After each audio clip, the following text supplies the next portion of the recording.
recebi um novo coração, Pai.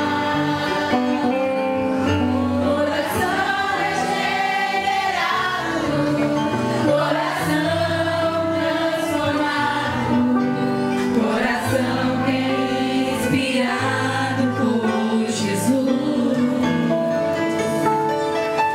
Como fruto deste novo coração,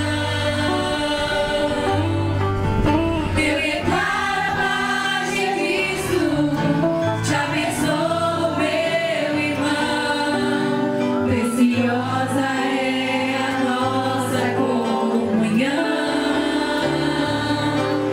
Somos corpos, assim bem ajustados, totalmente ligados, unidos, vivendo em amor, uma família, sem qualquer falsidade, vivendo a verdade, expressando a glória do Senhor, uma família, vivendo o compromisso com grande amor de Cristo.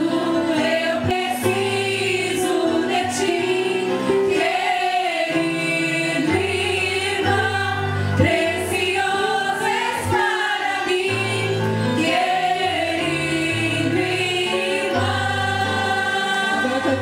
irmão.